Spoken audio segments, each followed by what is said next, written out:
You wake up every morning, check your bank account, and feel that familiar knot in your stomach. Not because you're broke, but because despite everything you've achieved, despite the salary increases and the promotions, you're still living the same financial reality you swore you'd escape years ago. You've become sophisticated at justifying your spending, proud of your ability to afford what you want, yet secretly exhausted by the endless cycle of earning just to spend, spending just to feel successful. I am Solomon, and I've watched empires rise and fall, witnessed the greatest accumulation of wealth in human history, and I'm here to tell you something that will shake the very foundation of everything you believe about money. The man who earned over $300 million and still filed for bankruptcy wasn't stupid. Mike Tyson simply never learned what school deliberately kept from you, what your parents couldn't teach you because they never learned it themselves. Tonight, you're not just going to understand money differently. You're going to transform from someone who chases wealth into someone who creates it, from someone who reacts to financial circumstances into someone who designs them. This isn't about budgeting tips or cutting expenses. This is about fundamentally rewiring your relationship with value, consumption, and your own financial destiny. The education system prepared you to be a perfect consumer, a reliable participant in someone else's wealth machine. But the wealthiest people in history, myself included, understood something entirely different. We understood that money is not earned through time or effort alone. Money flows toward value creation, and tonight, you'll discover how to position yourself in that flow. This is your moment of financial awakening. Not tomorrow, not when conditions are perfect, but right now. If you're ready to stop being a victim of financial ignorance and start becoming the architect of your own wealth, then subscribe to this channel, because what I'm about to reveal will either transform your life completely or leave you exactly where you are, wondering what could have been. The choice, as it always has been, is yours. Number 1, financial mismanagement and Mike Tyson's case. You look at your bank statement and feel that familiar weight in your chest. Not because you're poor, but because despite everything you earn, despite all your success, you're still trapped in the same financial patterns that have haunted you for years. You've learned to justify every purchase, to rationalize every expense, yet deep down you know you're dancing dangerously close to the edge of financial chaos. I am Solomon, and I have witnessed the rise and fall of the mightiest warriors, the most celebrated kings. But none taught me more about wealth than watching a man destroy $300 million with his own hands. Mike Tyson, the most feared fighter who ever lived, the man who commanded millions for 30 minutes of violence, filed for bankruptcy in 2003. Not because he was stupid, not because he was unlucky, but because he never understood the fundamental truth that separates those who build wealth from those who merely accumulate money. Imagine wealth as a mighty river flowing toward your lands. Most people believe the solution to drought is a bigger river. They chase promotions, demand raises, seek new income streams. But Tyson's story reveals a different truth. He had the Amazon River of income flowing into his territory, yet he died of thirst. Why? Because he had torn holes in his reservoir faster than any river could fill it. Tyson lived like a medieval king drunk on power. 18 luxury cars, multiple mansions, a $200,000 bathtub, Bengal tigers as pets that cost $4,000 monthly to feed. He spent money not just on objects but on an identity. Every purchase was a declaration of power, a proof of worth, a temporary bandage over deeper wounds. His entourage grew like a cancer, hundreds of people feeding off his generosity, his insecurity, his desperate need to feel loved through financial display. The turning point in understanding wealth is this realization: money is not the problem, and money is not the solution. Money is simply a magnifier. It amplifies who you already are. If you are controlled, disciplined, purposeful, money becomes a tool of liberation. If you are impulsive, insecure, seeking external validation, money becomes a weapon of self-destruction. Tyson's tragedy was not that he lacked money. His tragedy was that he lacked himself. The practical wisdom here is brutal in its simplicity. Before you chase your next dollar, audit your last 1,000.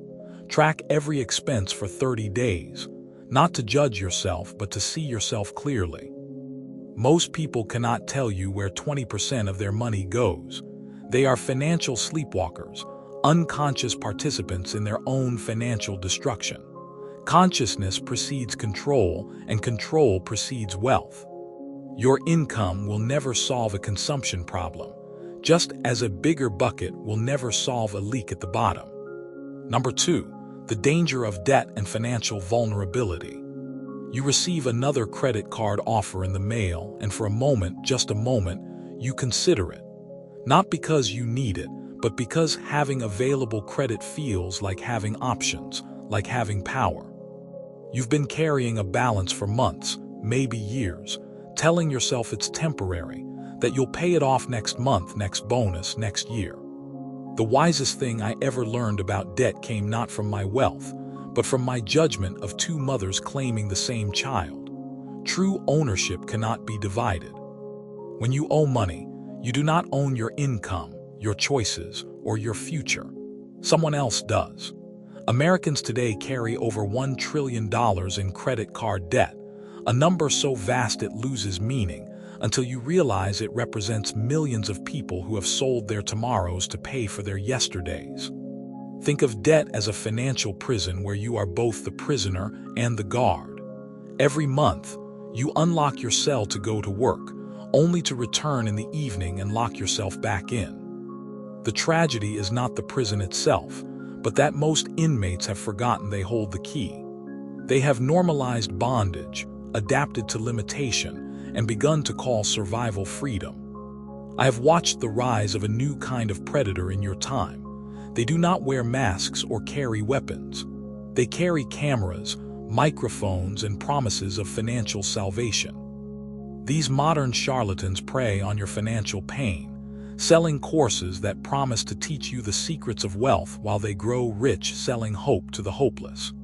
They exploit the gap between your current reality and your desperate dreams, offering shortcuts that lead nowhere but deeper into dependency.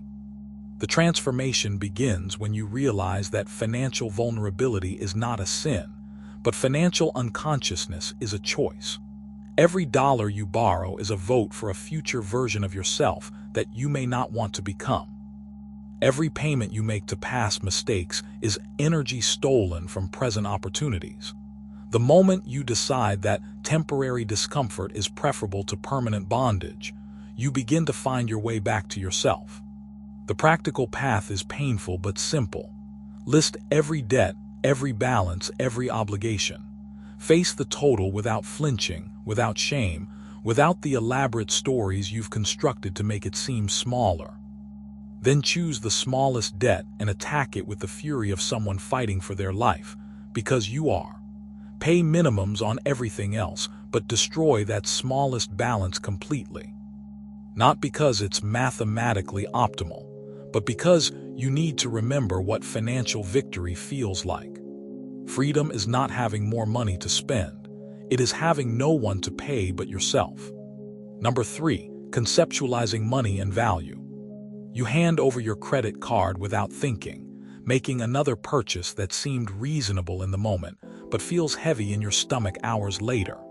You've been taught to think of money as numbers in an account, as something external to yourself, as a resource that flows toward you or away from you based on mysterious forces beyond your control. Money is not what they taught you it was. Money is not coins or bills or digits on a screen. Money is crystallized time, energy, and attention. When you spend $20, you are not spending paper or plastic. You are spending the hours of your life that were required to earn that $20, minus taxes, minus expenses, minus the true cost of working. You are trading pieces of your existence for objects, experiences, or services that someone else has decided are worth your life force. Imagine your money as drops of your own blood. Each bill you pay, each purchase you make, each subscription you maintain requires a small transfusion from your life into someone else's dreams. This is not to make spending seem evil, but to make it sacred. When you understand that every transaction is a piece of your mortality being exchanged, you begin to choose more carefully where your life goes. Years ago, a merchant brought me a rare jewel claiming it was worth a fortune. I asked him, "Worth a fortune to whom?" Value is never inherent in objects. Value is a conversation between need and desire, between scarcity and abundance, between what someone has and what someone wants. The same water that costs a coin in the valley costs a kingdom in the desert. The same jewel that sparkles in a palace gathers dust in a cave. The shift in understanding comes when you realize you are not a victim of prices, but a participant in valuation. Every purchase is a statement of what you believe something is worth to you in this moment. Every time you buy something, you are saying, "This object is worth more to me than the money I'm giving for it." Every time you walk away from a purchase, you are saying, "My money is worth more to me than this object." The practical application transforms everything. Before any significant purchase, ask yourself 3 questions. First, how many hours of my life will I trade for this? Second, what opportunities am I closing by opening this one? Third, will the person I'm becoming in 5 years thank me for this choice? These questions turn unconscious consumption into conscious choice. You are not buying things. You are buying versions of yourself, and some versions cost more than they are worth. Number 4, income versus consumption dynamics. You celebrate your latest promotion, your salary increase, your bonus, believing that more money flowing in will solve the nagging financial pressure you feel. Yet within months, somehow your expenses have expanded to meet your new income, and you find yourself no more financially secure than before, just operating at a higher level of the same underlying problem. The mathematics of wealth is deceptively simple, yet most people never master its fundamental equation. Wealth is not determined by how much money comes in, but by how much stays. A river can be mighty, but if the banks are broken, the land remains dry. Income minus consumption equals your financial future. Everything else is distraction, complexity designed to avoid this uncomfortable truth. Picture your finances as a bathtub with the faucet representing income and the drain representing consumption. Most people, when they want more water in the tub, focus exclusively on turning up the faucet. They work longer hours, seek promotions, start side businesses, all while ignoring that their drain has grown wider with each increase in income. Lifestyle inflation is not a bug in the system. It is a feature designed to keep you running on the hamster wheel of perpetual dissatisfaction.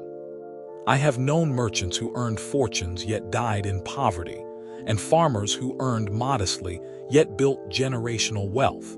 The difference was never in their earning capacity but in their spending discipline.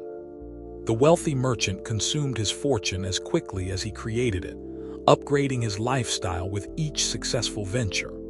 The wise farmer lived below his means regardless of his harvest, understanding that prosperity is not about having more, but about needing less. The moment of transformation arrives when you reverse the traditional sequence.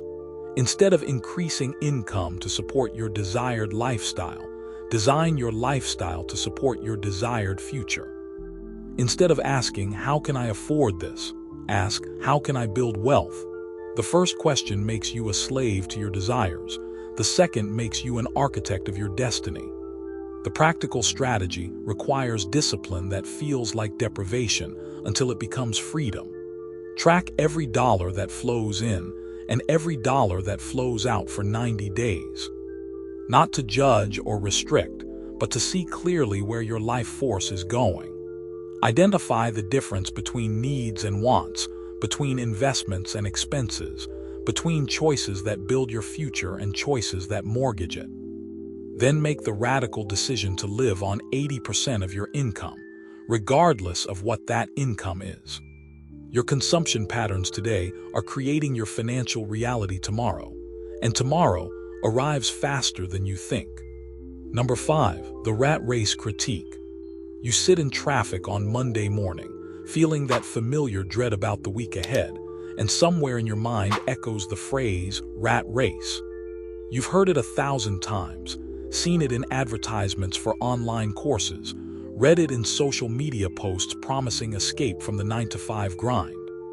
Part of you resonates with the idea that you're trapped, running endlessly on a wheel that goes nowhere. The phrase rat race has become the most dangerous weapon in the arsenal of those who profit from your dissatisfaction. It transforms honest work into imprisonment, steady income into slavery, and career progression into delusion. This label serves not to liberate you, but to make you feel ashamed of the very foundation that could support your dreams. It is a manipulation designed to make you feel inadequate about your current situation, so you will purchase someone else's solution. Consider the actual rat in its actual race. A laboratory rat runs on a wheel not because it is stupid or trapped, but because it has been conditioned to expect rewards from the activity. The rat continues running because sometimes, unpredictably, food appears. The tragedy is not the running itself, but the loss of purpose behind the running. The rat has forgotten that the wheel is not the destination but merely a tool. I have observed that those who speak most loudly about escaping the rat race are often those who profit most from selling the escape routes. They demonize traditional employment while building their wealth on the backs of people desperate to abandon the very stability that could fund their dreams. They sell courses, programs, and systems, while conveniently forgetting to mention that their millions come not from their revolutionary methods, but from selling those methods to the masses. The awakening comes when you realize that the problem is not the race, but the unconscious participation in it. A job is not a trap if you choose it consciously, perform it excellently, and use it strategically. Employment becomes imprisonment only when you surrender your agency, stop growing, and begin running without purpose. The wheel becomes a tool of liberation when you run with intention toward a destination of your choosing. The practical wisdom is to transform your relationship with work rather than abandoning work itself. If you have a job you hate, use it to fund the discovery of work you love. If you have a job you tolerate, use it to build skills for the work you dream of. If you have a job you enjoy, use it to create the financial foundation for the risks you want to take. Your current employment is not your enemy. Your unconscious relationship with it is. The cage is not around you. It is in your mind, and you hold the key to both. Number 6. Financial awareness and budgeting. You know you should budget. You've tried to budget. You've downloaded apps and started spreadsheets and made plans that lasted exactly as long as your motivation. The word budget itself feels like a cage, a limitation, a constant reminder of what you cannot have rather than a tool for getting what you want. Budgeting is not about restriction. It is about consciousness. It is the financial equivalent of looking in a mirror, not to judge your reflection but to see yourself clearly. Most people live their financial lives like sleepwalkers, unconscious of where their money goes, surprised every month by their inability to save, mystified by their persistent financial stress despite their decent income. Think of your money as water flowing through your hands. Without awareness, the water simply flows through and is gone, leaving you wondering where it went. With awareness, you can cup your hands, direct the flow, and channel it toward the garden of your dreams. A budget is not a restriction on your water. It is the conscious construction of channels that direct your resources toward your highest priorities. I once knew a young scribe who came to me complaining of poverty despite earning good wages copying manuscripts. When I asked him to account for his spending, he could not. We spent a month tracking every coin. Rent, food, clothing, entertainment, gifts, tools. At the end, he stared at the scroll in disbelief. He had been spending more on wine than on tools that could improve his craft, more on impressing others than on investing in himself. The numbers revealed not just where his money went, but who he had become. The transformation begins when you make the unconscious conscious. For 30 days, track every expense, no matter how small, not to restrict yourself but to see yourself. Categories will emerge: shelter, transportation, food, entertainment, debt, savings, investments. Within each category, patterns will reveal themselves: necessities versus luxuries, planned expenses versus impulses, investments in your future versus mortgages on your past. The practical power lies not in the perfection of your budget, but in the awareness it creates. Start with the simplest possible system: income at the top, expenses in categories below, difference at the bottom. If the difference is negative, you have a spending problem. If the difference is positive but small, you have an opportunity problem. If the difference is positive and growing, you have the foundation for wealth. Build your emergency fund first. 3 to 6 months of expenses set aside before you invest a single dollar elsewhere. You cannot manage what you do not measure, and you cannot build wealth on a foundation of financial ignorance. Number 7, cognitive biases and social pressure. You scroll through social media and feel that familiar twist in your stomach as you see another friend's vacation photos, another colleague's new car, another acquaintance's perfect life displayed in carefully curated squares. Without conscious thought, you begin calculating whether you could afford similar experiences, similar possessions, similar displays of success. Your mind is not your friend when it comes to money. Evolution equipped you with a brain designed for survival in small tribes, not for thriving in a complex financial world. The same mental shortcuts that kept your ancestors alive now sabotage your financial future. The ostrich effect makes you avoid checking your bank balance when you know it's low. Hyperbolic discounting makes you choose immediate pleasure over long-term security. Social proof makes you spend money you don't have on things you don't need to impress people you don't like. Imagine your financial decisions as a courtroom where your rational mind is the judge, but the jury is packed with emotional, irrational voices. Fear whispers that you need to buy insurance for disasters that will never happen. Greed shouts that this investment opportunity will make you rich overnight. Envy argues that you deserve what others have. Pride demands that you maintain appearances regardless of cost. The verdict on your financial future is rarely determined by evidence and logic, but by which emotional voice shouts loudest. Social media has weaponized your natural tendency to compare yourself with others.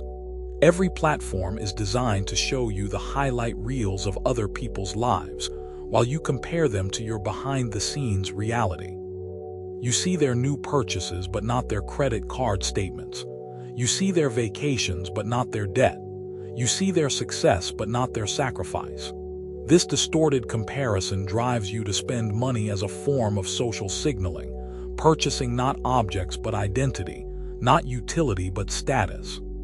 The liberation comes when you recognize that your brain is running ancient software on modern hardware. Your impulses made sense in a world of scarcity and tribal competition, but they are counterproductive in a world of abundance and individual choice.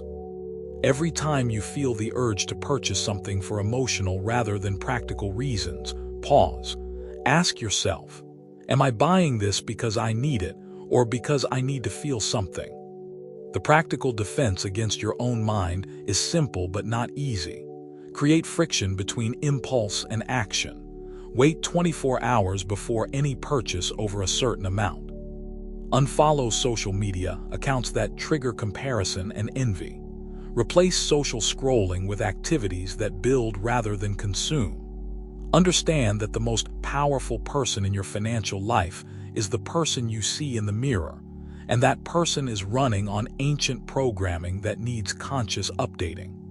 Your worst financial decisions are made not with your rational mind, but with your emotional wounds. Number 8, conscious consumption and life goals. You walk through a store and see something beautiful, something that speaks to you, something that promises to make your life better, more elegant, more complete. In that moment, the purchase feels not like spending but like investing, not like consumption but like self-improvement. You buy it, feel good temporarily, then wonder weeks later why you never use it. Conscious consumption is not about buying less. It is about buying with intention. Every dollar you spend is a vote for the kind of life you want to live, the kind of person you want to become, the kind of future you want to create. The tragedy is not that people spend money on things they enjoy, but that they spend money unconsciously, driven by impulse rather than purpose, by marketing rather than values. Picture your spending as a river that will flow regardless of your attention. You can let it meander randomly across the landscape of your desires, creating swamps of regret and deserts of unfulfilled dreams. Or you can channel it deliberately toward the garden of your highest aspirations, irrigating the goals that matter most to you, nourishing the version of yourself you're trying to become. I remember a wealthy merchant who owned everything yet enjoyed nothing. His house overflowed with possessions he had acquired in moments of impulse or influence. Beautiful objects gathered dust while he worried about storage, maintenance, and security. He had confused acquisition with achievement, ownership with fulfillment. In trying to have everything, he had learned to value nothing. His wealth had become a burden rather than a blessing. The shift happens when you align your spending with your values rather than your impulses. Before any significant purchase, ask yourself not whether you can afford it, but whether it serves the person you're becoming.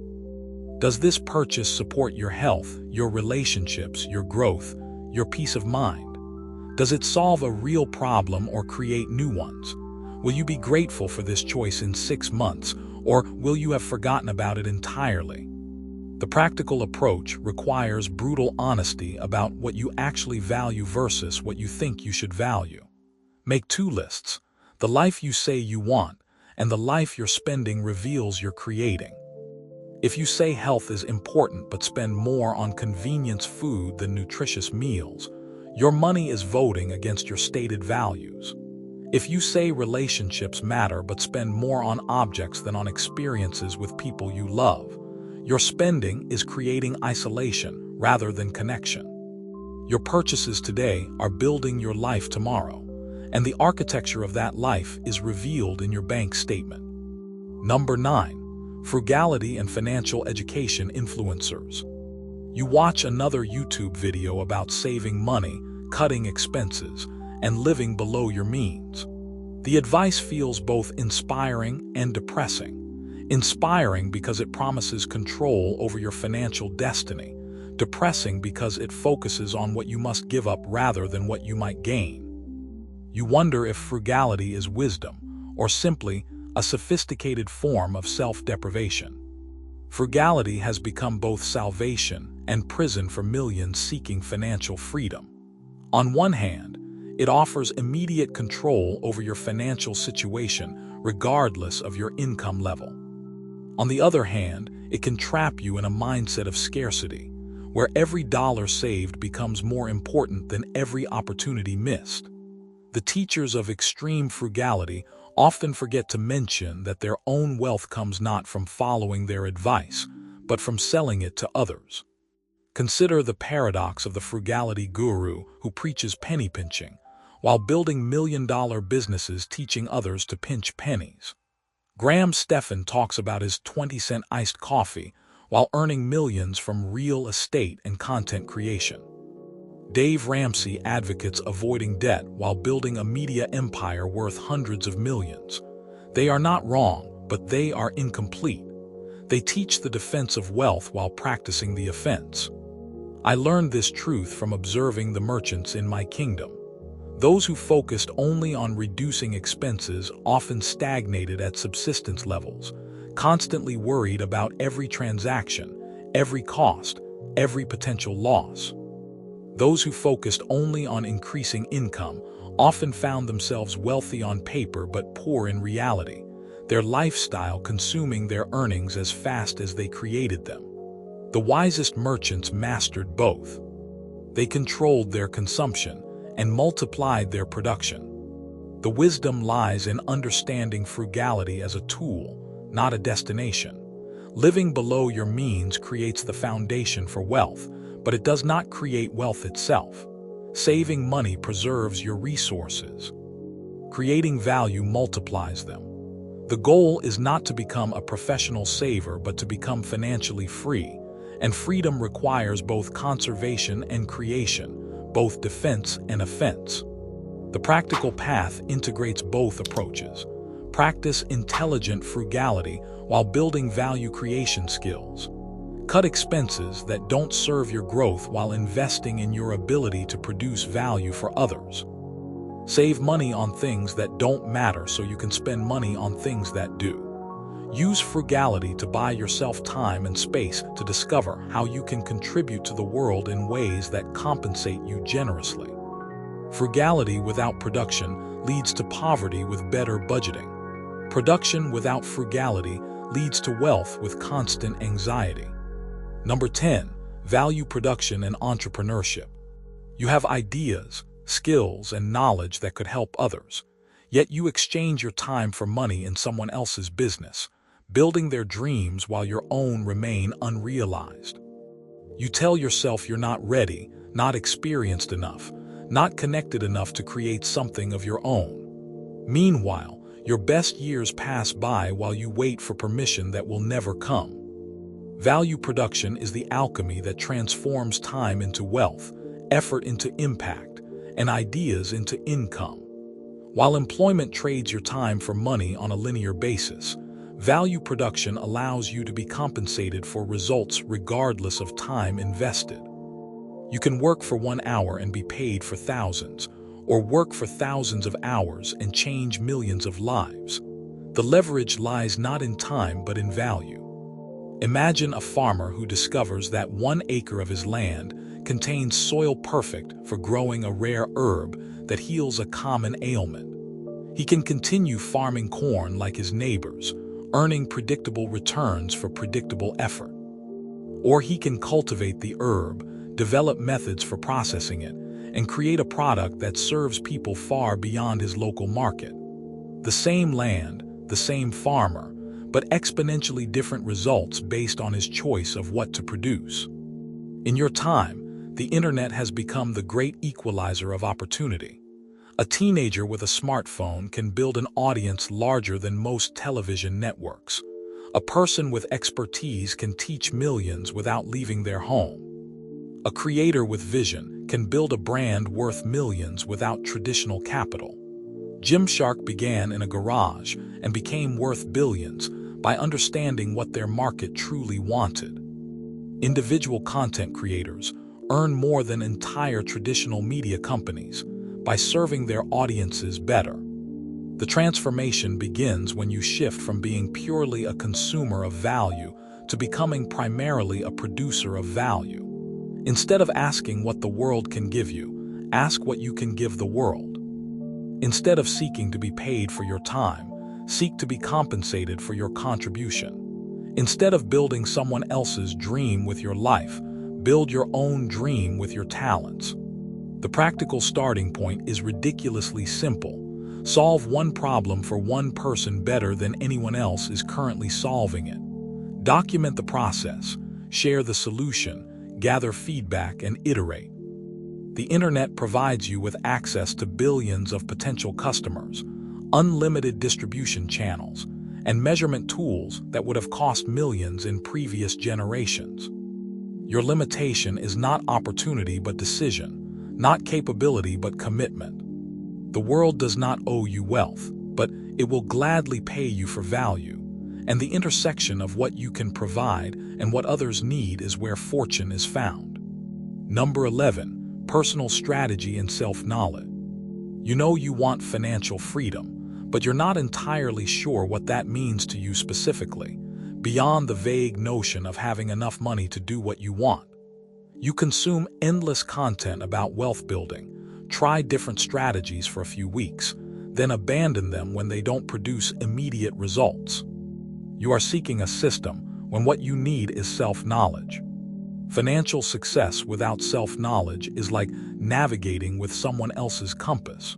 You may reach a destination, but it may not be where you actually want to go. Every wealthy person I have known succeeded not by copying someone else's path, but by understanding their own strengths, values, and definition of enough. They built their strategy around who they were rather than trying to become someone else. Think of your financial life as a garden that reflects your inner landscape.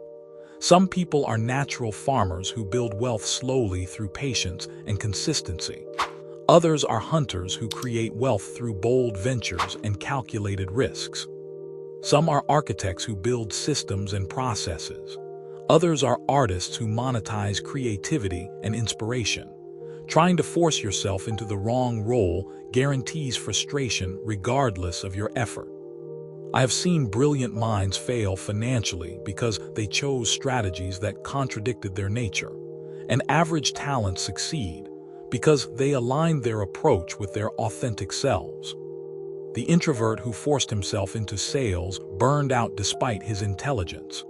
The creative who tried to flip houses lost money despite market conditions. The systematic thinker who day traded lost fortunes despite his analytical skills. Success came when each discovered the wealth-building method that honored their natural inclinations.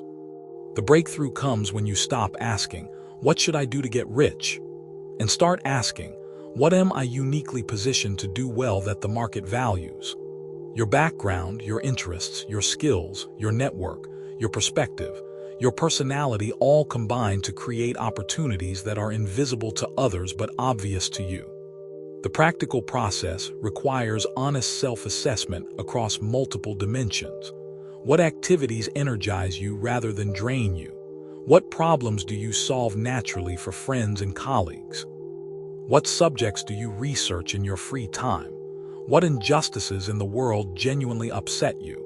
What inefficiencies do you notice that others ignore? The intersection of your natural inclinations and market needs is where your wealth lies waiting. You are not looking for any opportunity to make money. You are looking for your opportunity to make money, and that opportunity looks like you. Number 12. Recommended readings.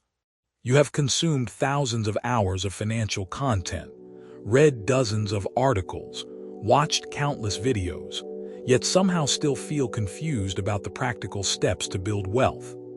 Information without application becomes entertainment, and entertainment without transformation is just another form of consumption that keeps you busy while keeping you broke. Knowledge becomes power only when it becomes practice, and practice becomes mastery only when it becomes habit. The books I am about to recommend are not for reading but for implementing, not for knowing but for doing. Each one offers a different lens through which to view your relationship with money, and together they provide a comprehensive foundation for financial transformation. The Millionaire Next Door will shatter your assumptions about what wealth looks like. Most wealthy people do not live in mansions or drive luxury cars. They live below their means, invest the difference, and build net worth rather than net appearances. This book teaches you to distinguish between looking wealthy and being wealthy, between high income and high net worth, between impressing others and securing your future. Your money or your life will transform your relationship with spending by helping you calculate the true cost of your purchases in terms of life energy. When you understand that every dollar spent represents hours of your life that you can never reclaim, every purchase becomes a conscious choice about how to invest your most precious resource. Time. M.J. DeMarco's work on entrepreneurship cuts through the fantasy of passive income and get-rich-quick schemes to reveal the unglamorous truth about building real wealth through value creation. His books teach you to think like a producer rather than a consumer, to build systems rather than just work in them, to create value at scale rather than trade time for money. The wisdom in these books is not revolutionary but evolutionary. They do not promise overnight transformation but gradual development of the mindset and habits that create sustainable wealth. They teach you to think differently about money, so you can act differently with money, so you can achieve different results with money. The practical commitment is simple but not easy. Read one book completely, implement its core principles for 90 days, then move to the next. Knowledge without application is just entertainment, but knowledge with consistent application becomes wisdom, and wisdom applied over time becomes wealth.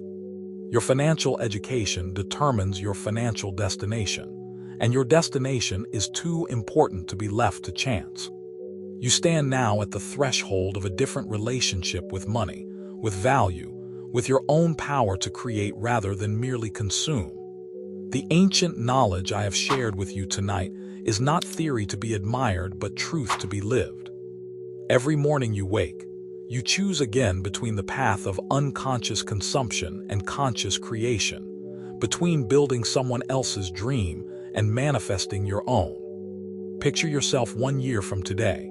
In one version, you are still wrestling with the same financial patterns, still caught in the cycle of earning and spending, still wondering why wealth feels so elusive despite your efforts.